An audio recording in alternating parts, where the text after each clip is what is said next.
Ductal carcinoma in situ yang akan disampaikan oleh kita punya student daripada JB lah. So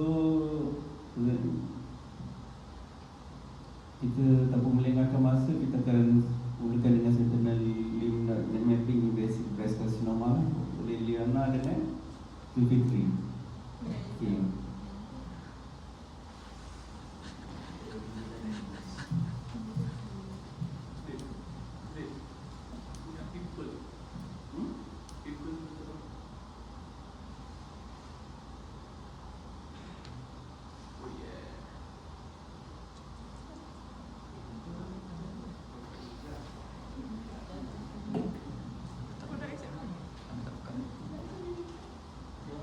Assalamualaikum dan selamat petang untuk para hadirin, pengajar dan juga kawan-kawan saya yang berada di Google Meet sekalian. Jadi kami daripada kumpulan 1 dari Hospital Putrajaya. So untuk pengetahuan semua, kami adalah pelatih dari tahun 3 semester 2 daripada ILKTM Johor Bahru. So hari ini kita orang akan buat CME untuk pembentangan. Kami punya case study lah yang bertajuk Sentinel Lymph Node Mapping Invasive Breast Carcinoma. So pembentangan ini akan dilakukan oleh kami bertiga, iaitu saya Nur Izzah binti Rizwan, kawan saya Aliona dan juga Zulfikri. So seterusnya saya akan menerangkan apa yang kami akan bentangkan sebentar lagi. Okay. Ini adalah konten-konten yang kami akan terangkan, iaitu introduction, patient history, modaliti yang kami gunakan, image yang berkaitan, discussion, conclusion dan reference. Tanpa membuang masa, saya akan menyerahkan kepada Aliona. Terima kasih Izzah. So pertama sekali saya akan mulakan dengan introduction lah. So untuk pengenalan saya akan memperkenalkan breast anatomy. Iaitu dalam breast anatomy kita ada muscle, fatty tissue, lentivorous ducts dan lobula. Jadi sebelum saya menjelaskan apa itu invasive breast carcinoma, saya akan menerangkan sedikit macam mana breast cancer itu berlaku. Jadi untuk breast cancer dalam kita punya ductal, dia abnormal cell akan membahagi secara tidak terkawal. Jadi untuk invasive breast carcinoma ini bermaksud abnormal cell akan membahagi secara agresif ataupun sangat tidak terkawal sehingga menembusi dinding ductal lining kita lah. Jadi secara tidak langsung dia akan melebar ke seluruh anatomi of breast, dan secara tak langsung juga akan efek bahagian salur darah serta lymphatic sistem kita, dan seterusnya boleh menyebabkan organ-organ lain lah. Jadi untuk invasive breast carcinoma ni merupakan salah satu common type of breast cancer, iaitu 70 ke 80%, di mana type yang lain termasuklah lobular carcinoma dan ductal carcinoma. Okay, untuk seterusnya saya akan menerangkan apa itu sentinel lymph node mapping. Okay, untuk sentinel lymph node mapping ni yang merupakan salah satu pemeriksaan nuclear medicine yang kita guna untuk kita investigate sentinel node sama ada dia affected by cancer ataupun tidak lah. So selalunya kita akan buat SLNM ataupun pihak sejikatif akan request untuk kita membuat SLNM apabila dalam ultrasound kita menunjukkan axillary lymph node dia tak ada apa-apa yang suspicious lah. Jadi dalam pemeriksaan sentinel lymph node mapping ni kita akan menggunakan radiopharmaceutical TC99MR booming colloid, dan dia akan fokusin ke bahagian targeted area lah, which mean targeted area tu dia memang akan diserap ke bahagian kita punya axillary lymph node saja. Okay. Dengan menggunakan SLNM procedure ni juga dia boleh detect metabolism activity. Ayat ini bermaksud apabila kita punya lymph node tu affected, metabolism activity dia akan bertambah. Jadi di situ dalam gambar nanti, dalam gambar spek tersebut kita akan nampak radio tracer tu memang ada uptake ke bahagian affected axillary lymph node lah.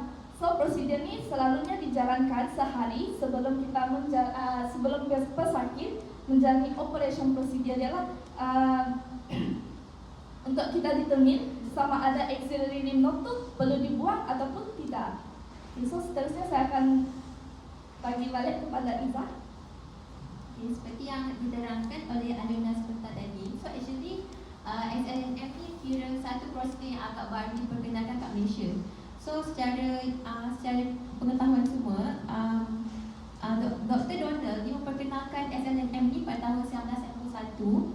Tapi dia kat Malaysia ni baru kita buat pada tahun 2014 dekat IKN. Dan dia one and only prosedur yang ada untuk nuclear med lah. So dekat nuclear med tempat lain tak ada, hanya dekat IKN saja kita buat SLNM. Tapi kita standardize pada tahun 2001, setiap prosedur untuk pembuangan axillary lymph node dissection perlu melakukan SLNM untuk kita detect sentinel lymph node tu normal atau tidak. So bila kita buat kajian sebelum adanya SLNM ni, 80% patient yang dah buat axillary lymph node dissection ni, 80% dia punya lymph node tu normal. So sayang kalau kita buang benda yang normal, disebabkan bila kita buang dia akan beri post operative complication seperti lymphedema. Lymphedema ni adalah long term swelling. Lepas tu dia akan ada pengumpulan cecair yang kita panggil seroma dekat operation site. Selain tu, patient yang telah buat axillary lymph node dissection ni dia akan loss sensation. So banyak complication yang kita tak nak akan berlaku kepada patient yang normal. So benda tu adalah benda yang kita nak elak. That's why kita buat SLNM before buat prosedur pembuangan lymph node. Seterusnya saya akan serahkan kepada modaliti lah, iaitu Zul. Okey, asal Saya terlepas ni boleh. Minta maaf. Okey. Memandangkan SLNM ni very rare. So saya akan beri sedikit prosedur untuk memberi bayangan kepada semua tentang apa tu SLNM dan how kita melakukan SLNM ni. So kita gunakan dekat Nuclemed, dia punya mesin ni macam RCT juga, bulat dan macam donat. So patient ni datang, kita akan minta baring dekat table macam PT tu, akan minta dibaring secara supine. And then kita akan mulakan operation bersin lah, panggil operation prosedur bersin. Di mana patient baring, kita akan buka baju dia, and then kita akan sterilaikan dia punya breast. Ni saya ada buat model yang kami buat sendiri. Ini adalah model So bila patient dah baring, kita akan buka baju dia, and then kita akan bersihkan dia punya breast. Contohnya nak tengok bahagian kiri kan. So kita akan bersihkan bahagian breast kiri dengan menggunakan iodine. So why kita guna iodine adalah kita untuk membunuh kuman. Lepas tu bila dah bersih dengan iodine, kita akan tutup dengan kain sterile yang warna hijau seperti dalam gambar tu, dan ada lubang lah bahagian yang kita nak tengok sahaja. So semua surgeon ataupun doktor yang nak lakukan prosedur ni akan sterile dengan tangan dan pakai all the sterile equipment. Okay, bila kita tutup, kita akan mulakan injection. Injection ni kita akan guna radiopharmaceutical yang bernama TC99 albumin colloid. So kita akan inject pada kawasan yang berlawanan daripada tumor. Misal kata kat sini dia ada tumor kan. So kita akan inject the tracer dekat bahagian berlawanan ataupun jauh daripada tumor. Sebab apa kita inject bahagian yang jauh? Contohnya kan di tumor, kita akan inject jauh sikit sebab kita tak nak tracer tu terlalu fokus kepada tumor. So bila kita inject jauh sikit, dia akan boleh pergi kepada limfa dan uptake dia tak banyak sangat kepada tumor. Okay. Bila kita inject, kita akan melakukan sedikit urutan lah. Urutan yang kita akan lakukan adalah secara circulation. Urutan ni akan dilakukan selama 5 ke 10 minit. So why kita buatkan urutan ni supaya ubat tu ataupun tracer tu boleh flow cantik ke bahagian yang kita nak. Terima kasih kepada model. Okay, bila dah buat urutan, kita akan scan patient lah. So kita akan gunakan SPECT-CT. So SPECT ni adalah one of the hybrid modality yang kita ada untuk imaging. So SPECT-CT ni adalah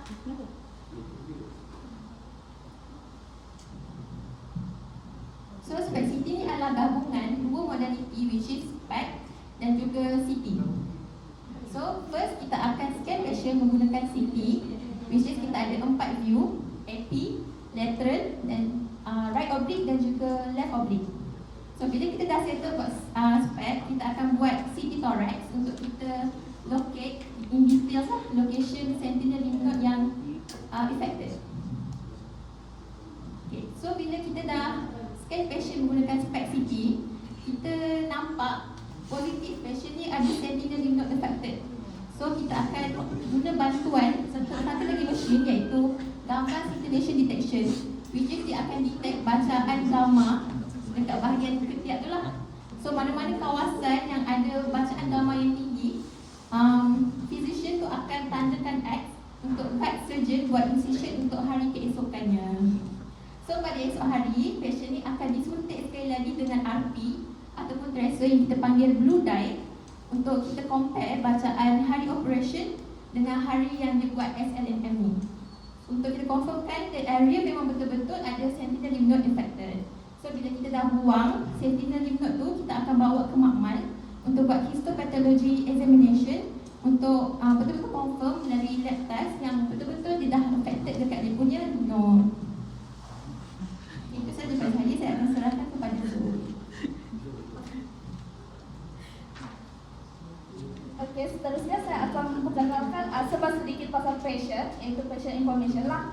So, pesakit ini berumur 58 tahun, berjantina perempuan dan berbangsa India. Okey, pesakit ini telah menjalani SLNM of her left breast pada 22 Ogos 2024 dengan indication left invasive breast carcinoma. Jadi, sign and symptom yang dia alami adalah dia mempunyai lump kat bahagian left side breast dia lah. Selain daripada itu, pesakit juga mempunyai family history with breast cancer, which is dari ibu dia, iaitu diklarifikasikan sebagai first degree of family history lah. Dan pesakit ini juga mempunyai BMI obesity type 1, iaitu 35.4 dengan ketinggian 155 cm dan berat 85 kg. Saya. Okey, ini adalah case history untuk pesakit. So, pesakit ini telah menjalani first mammogram screening kat Hospital Sedang pada 3 April 2024 lah. Jadi, keputusan mammogram first screening ini menunjukkan adanya suspicious left breast lesion. And then, berdasarkan keputusan tu, dia pun di-refer ke Hospital Putrajaya untuk mammogram dan ultrasound breast pada 21 Mei 2024. Okay, untuk keputusannya, mammogram menunjukkan memang terdapat suspicious lesion kat bahagian left upper outer quadrant dia lah. And then untuk ultrasound breast pula memang menunjukkan suspicious lesion tu boleh nampak secara clearly. Okay, jadi berdasarkan keputusan ni, histopathological examination memang dicadangkan untuk dilaksanakan lah untuk dia decide sama ada lesion tu adalah karsinoma ataupun benign saja. Jadi disebabkan result tersebut, pesakit ini telah menjalani contrast enhanced mammogram dan targeted ultrasound breast pada 7 Ogos 2024 lah. Untuk keputusan contrast enhanced mammogram dia memang menunjukkan irregular speculated high density mass kat bahagian left upper outer quadrant dia, dan ada satu lagi bersebelahan dengan dia, iaitu over circumscribed lesion yang bersebelahan dengan mass tersebut lah. Jadi untuk keputusan targeted ultrasound breast ataupun biopsi dia pula memang iaitu HPE result dia tadi menunjukkan memang kat bahagian left atau outer quadrant dia menunjukkan ada invasive carcinoma, dan yang bersebelahan dengan dia tadi adalah cumalah enlarged intramammary node. Jadi berdasarkan keputusan tersebut, surgical plan memang akan diteruskan. Jadi apabila patient ni disahkan memang mempunyai invasive carcinoma, dia telah menjalani CT-TAP untuk staging or metastasis lah, dan dia telah menjalani CT-TAP ni pada 14 Ogos 2024, dan result CT-TAP dia menunjukkan left breast lesion, tiny right lung dan multiple bone metastasis. Okay. So disebabkan keputusan ultrasound breast dia menunjukkan tak ada suspicious langsung kat bahagian axillary lymph node dia, jadi patient ni telah di-refer ke Institut Kanser Negara untuk SLNM tadi lah, untuk kita decide sama ada lymph node dia tu perlu dibuang ataupun tidak, iaitu melalui surgical procedure tu yang dikenali sebagai lumpectomy yang akan dijalankan pada 23 Ogos 2024. Okay, untuk medical imaging modality saya serahkan kepada Zul. Okey, ini adalah medical imaging modalities yang digunakan dan digunakan untuk memeriksa pesakit tersebut lah. Dekat sini kita boleh tengok ada 4 modaliti, iaitu mammogram, ultrasound, CT scan dan SPECT CT scan. SPECT CT scan ni adalah yang digunakan lah untuk prosedur sentinel lymph node mapping. So dekat antara modaliti ni ada 5 prosedur yang telah dilakukan oleh pasien tersebut. Itu di mana di mammogram ada 2 prosedur, iaitu mammogram normal mammogram dan yang kedua adalah contrast enhanced mammogram, yang di mana kontras digunakan untuk memeriksa bahagian affected breast of the patient. So ultrasound digunakan untuk ultrasound targeted biopsy untuk kita dapatkan sampel untuk dihantar kepada lab. Dan CT scan digunakan adalah maksudnya untuk staging lah, kita tengok whether dia punya kanser tu telah match kepada organ-organ lain dalam tempoh yang di mana sebelum dia melakukan sentinel lymph node mapping, iaitu sebelum dia melakukan prosedur lumpectomy tersebut. So di mana SPECT CT scan digunakan untuk kita detect tracer yang diinject ke dalam patient tersebut, untuk kita dapat sama ada uptake ataupun just a normal cell lah, dan tidak mempunyai abnormal punya fisiologi dan metabolic punya reaction. Okay, ini adalah rationality of modalities yang digunakan. Kenapa? Tapi yang ini saya fokuskan kepada invasive breast carcinoma, di mana mammogram, ultrasound dan juga SLNM menjadi main point lah untuk kita detect whether it is invasive ataupun tidak.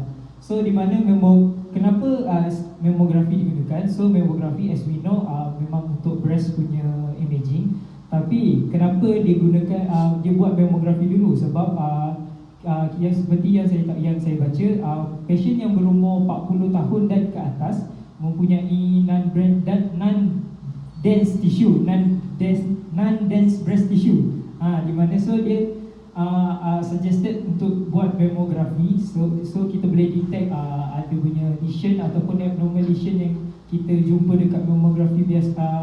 Mammografi tu adalah memang lesion ataupun just dense tissue. So kalau patient yang bawah umur 40, kita tahu dia punya breast tu mempunyai denser tissue daripada patient yang umur 40 tahun ke atas. So tetapi bila mammogram ni mempunyai sensitivity yang rendah. Sensitivity ni adalah ability to designate individual with disease. So sebagai contoh, macam saya boleh bagi smoke detector. So bila smoke detector tu yang kita pakai adalah high sensitivity smoke detector. So kalaupun kebakaran kecil ataupun asap-asap yang simple lah, contoh macam asap rokok ataupun kebakaran kecil pun, smoke detector tu boleh detect dan bagi amaran kepada department ni lah sebagai contoh. So itu adalah maksud sensitivity. So semakin sensitif modality tersebut, percent of sensitivity of modality tersebut, so semakin senang ataupun semakin tepat dia detect sama ada sel tu adalah memang invasive ataupun karsinoma ataupun tidak. So selepas dipairkan sama mammogram dan ultrasound, dapat increase 97% sensitivity berdasarkan research yang kita orang buat lah. So di mana bagaimanapun untuk kita increase lagi sensitivity itu, even 1% sekalipun, kita menggunakan kontras untuk kita detect blood vessel dan flow of the cell tersebut lah. So daripada image tu, kalau kita buat contrast enhanced mammogram, kontras akan flow melalui blood vessel of the patient dekat breast tersebut lah. Jadi kita boleh tengok kalau kita punya lesion tu highlight ataupun enhance, so means ada blood flow dan kita boleh suspect yang benda tu adalah cancer punya sel lah. Okay, dan ultrasound guided biopsy digunakan untuk mengambil sel sampel untuk kita detect sama ada sel tersebut adalah benign atau malignant. So daripada result yang kita dapat, lab report kita dapat daripada biopsy tersebut, kita dapati patient punya sel tersebut adalah malignant lah. So that's why dia refer to SLNM untuk kita detect punya uptake tu whether it is vigorous ataupun tidak. So kalau uptake tu vigorous, memang cancer tu sedang aktif lah, growth dengan actively. So that's why SLNM dilakukan untuk detect dan sekali untuk removal of the cancer cell. Okey, ini adalah radiographic image yang kita dapat daripada PEX dan daripada patient sendiri. Ini adalah normal appearance of the normal person of breast lah, di mana kita tengok dia punya tisu tak dense dan dia tak ada irregular lesion lah dekat bahagian breast ni. Cuma yang ini nipple dia. So ini adalah gambar yang saya dapat daripada Google lah. Ini adalah gambar patient untuk first time dia buat mammogram dekat Hospital Putrajaya. So dia daripada report tersebut kita dapati adalah suspicious breast lesions on left upper outer quadrant of the breast. So left upper outer quadrant of the breast, kita boleh tahu dia ada 4 quadrant. So left upper outer quadrant adalah dekat bahagian superior and lateral. So means daripada nipple tu dia superior and lateral of the nipple. Okay. Okay, ini adalah ultrasound image. Daripada ultrasound tersebut kita boleh dapat juga position of the lesion lah. Suspicious lesions on left breast, 2 o'clock 5 cm from nipple and another hypoacute lesion. So 2 o'clock 5 cm from nipple means daripada left breast ni dia ikut arah jam, which is kalau kita tengok jam kita 2 o'clock dia dekat belah sini kan. Ni nipple, so dia 5 cm from nipple. So dia 5 cm from nipple dekat belah atas ni. So 2 o'clock daripada nipple lah. So ini ultrasound dan another hypoacute lesion. Okay, ini adalah gambar contrast enhanced mammogram, di mana selepas kontras dimasukkan dan diinjek pada patient tersebut lah. So finding daripada report tersebut adalah irregular speculated high density mass at left upper outer quadrant. So irregular speculated means appearance tu di mana yang di mana bahagian center patient tersebut, patient lesion tersebut dia dense dekat belah tengah dan dia ada streaking dekat sekeliling. So itu maksudnya irregular speculated. So daripada sini kita boleh tengok dekat dense sebelah tengah dia ada streaking dekat bahagian tepi-tepi tersebut lah. Dan kedua ada another oval circumscribed lesion also seen at the left upper outer quadrant adjacent to the mask. So daripada gambar ni maksudnya ada oval circumscribed lesion, maknanya lesion yang dia punya bentuk tu smooth. Circumscribed maksudnya dia terbentuk dengan cantik lah dekat sebelah kita punya main lesion yang kita jumpa yang besar tu. Okay, ini adalah gambar CT scan yang di mana dia buat untuk CT scan TAP, di mana dia buat untuk staging lah. Sebab kita daripada result biopsi tu kita dapat dia memang malignant. So CT TAP dan for cancer staging. So ini left breast lesion yang kita jumpa dekat mammogram dan dekat ultrasound tu. Dan other findings shows lung and bone metastasis visibly yang kita boleh nampak dekat T1 dan juga both humeral head. So ini adalah gambar yang kita boleh nampak dekat daripada T1 lah. Ini dan itu adalah digital punya view. So ini adalah lung dia punya max dekat bahagian lung dan juga both humeral head dekat bahagian sini. Kalau kita tengok normal humeral head daripada bahagian axial dia macam normal bulat lah. Yang ini dia ada irregular punya shape dekat bahagian humeral head ini dengan yang ni. Kalau tuan-tuan semua boleh tengok lah. Okay, ini adalah gambar yang kita dapat daripada sentinel lymph node mapping sendiri. Daripada report tersebut, a focus of increased tracer uptake seen left lateral static image corresponds with lymph node at left axillary region measuring 1.3 times 0.6 cm. So daripada sini kita tengok ada gambar yang gelap kat sini, gelap kat sini dan ini. So di mana yang belakang ni adalah ada uptake, abnormal uptake. So kalau dia normal, tak ada, it should be no uptake lah. Jadi sebab kalau dia ni abnormal, ada possible reactivity ataupun abnormal activity of the cell. So dia akan ada a slight uptake, increase of tracer uptake.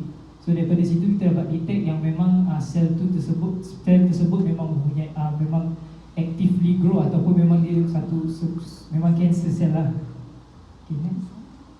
Okay, ini adalah gambar CT yang kita dapat daripada spec CT tu, di mana yang kita boleh tengok ada 2 titik dekat sini. yang titik yang besar ni adalah di mana injection site, maknanya di tempat tracer tu diinject. Dan yang titik yang kecil ni adalah di mana ada update yang kita boleh tengok, normal update yang kita boleh dapat. So kalau tak ada update daripada SLNM ni, so kita boleh dapat just one dot lah, iaitu injection site punya update lah. Okay, ini adalah gambar yang kita boleh dapat dari SLNM. So dia punya finding dia adalah focus of increased tracer update. So sama juga lah daripada gambar yang spec tadi, single positron emission. Okay, so start pada discussion.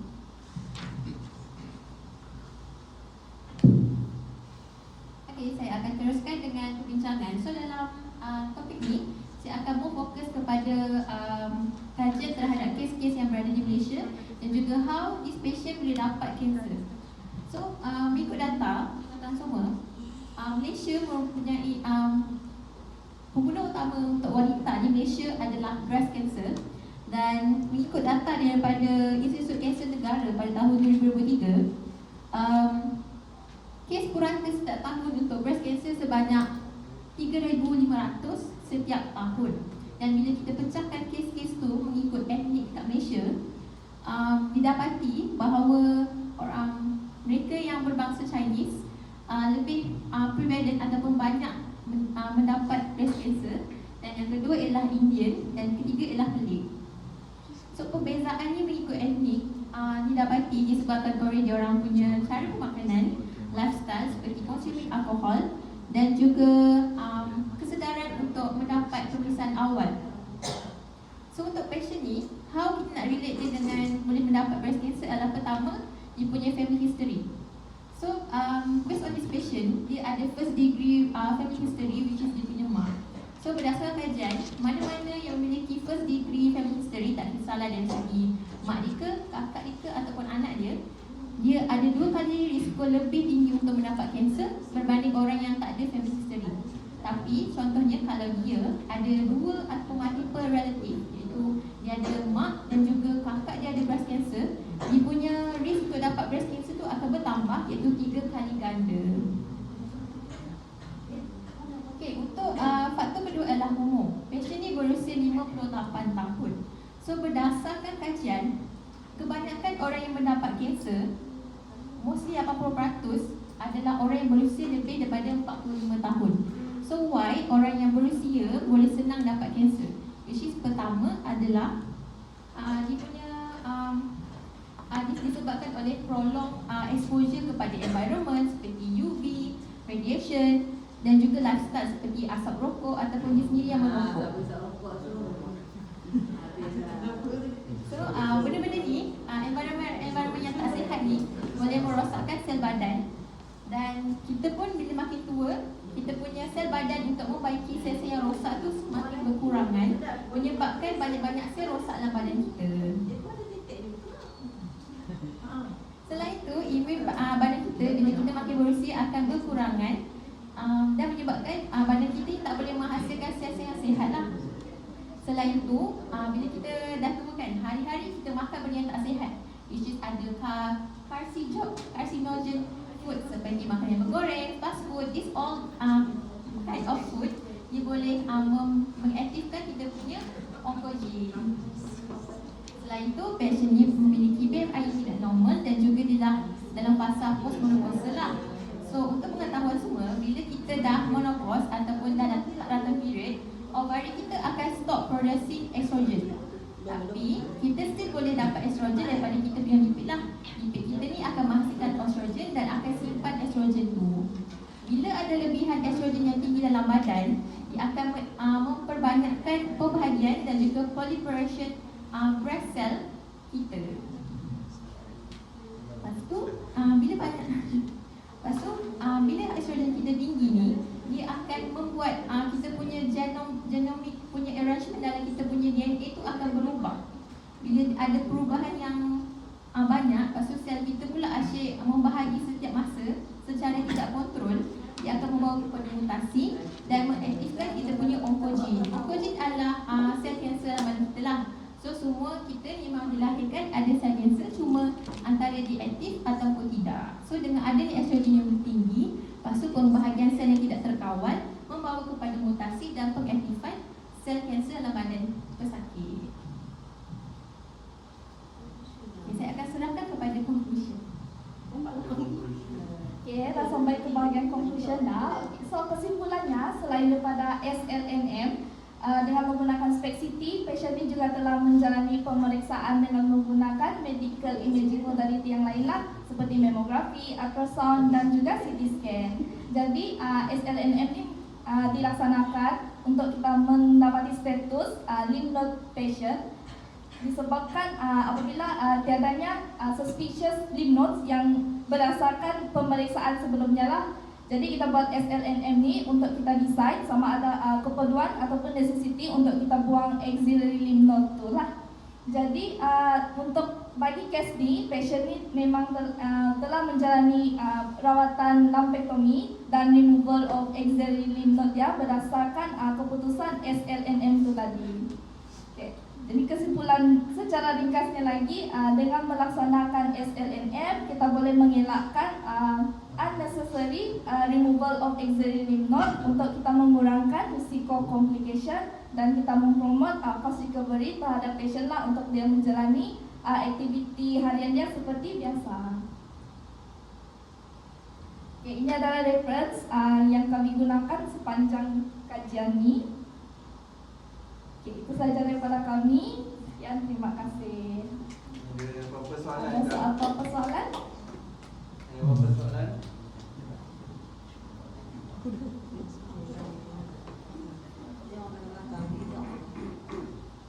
Yang saya faham kan MRI kan mau kepada soft tissue kan, tapi kenapa pasien tak buat MRI?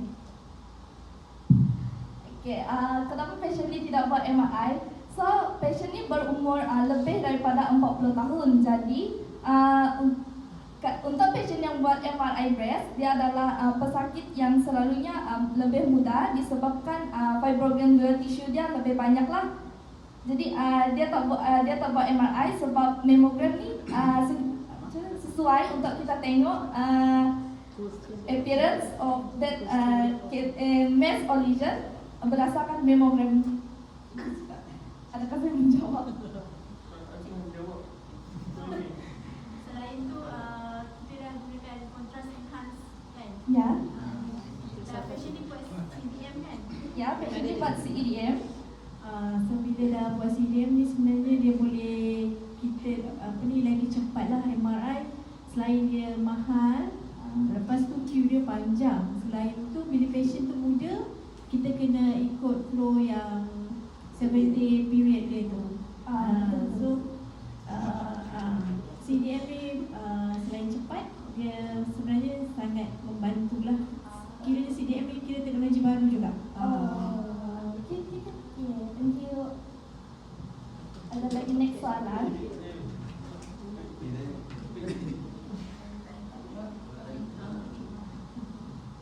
Okay, nak tanya pasal spek CT kan? Ya. Apa jenis radiofarmaceutical yang orang guna? Untuk Spek CT, apa jenis radio tracer yang orang guna? Medical Med ni dia ada banyak sebenarnya tracer yang digunakan based on dia punya targeted places lah. Kalau contohnya kita nak tengok sentinel, kita akan guna TC99M albumin colloid. Kalau kita nak tengok thyroid, kita akan guna iodine lah. Dia berbeza targeted area, dia akan berbeza dengan punya radiopharmaceutical. Menjawab ke? Ada lagi soalan?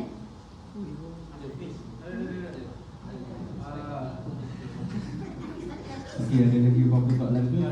Kalau tak ada apa-apa soalan, kita beri tepukan gemuruh kepada kumpulan ini. Sangat informatif. Online, ada online kan? Ada soalan daripada online tak? Boleh baca dekat tu. Pak kok dia online ni. Buka kat ni. Assalamualaikum. Assalamualaikum.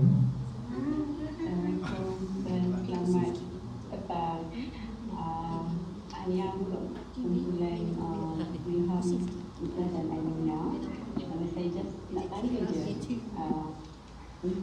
assembly node ni, biasanya kita nak tengok structure tu atau kita nak tengok functional type? Okey, soalan dia apa kan? Aku boleh jawab. Okey, untuk sentinel lymph node ni kita nak tengok mostly ke bahagian function lah, functional dia. So kalau untuk structure kita boleh guna medical imaging modality yang lain lah. Sebab dalam SLNM ni kita boleh tengok dia punya metabolism activity, which is kalau dia affected by cancer, dia akan increase metabolism activity. So sebab tu kita boleh tengok dia punya functionality. Saya nak tambah sikit lah apa yang Alina baru tahu. So actually leukemia ni, dia kan dia tengok dari segi metabolism activity. So kalau contohnya CT, dia buat CT TAP kan, dia dah buat staging, tak nampak pun dia punya affected dekat dia punya lymph node. Tapi bila kita buat nuclear med nampak. So sebabnya dia tengok dari segi dia punya activity, maksudnya how cell it works. Daripada segi sel sebelumnya kanser ataupun dia ada terjadinya tumor, dia detect dulu. So that's how great nuclear med berbanding dengan diagnostic modality lain. Itu saja. Menjawab ke madam?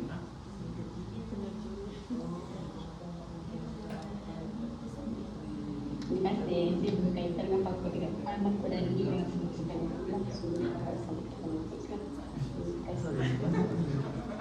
So ada soalan lagi ke dekat Google Meet? Kalau tak ada, kami serahkan kepada kumpulan kedua lah. Okay, terima kasih. Terima kasih. Okey, kita akan dengar presentation daripada kumpulan kedua ya.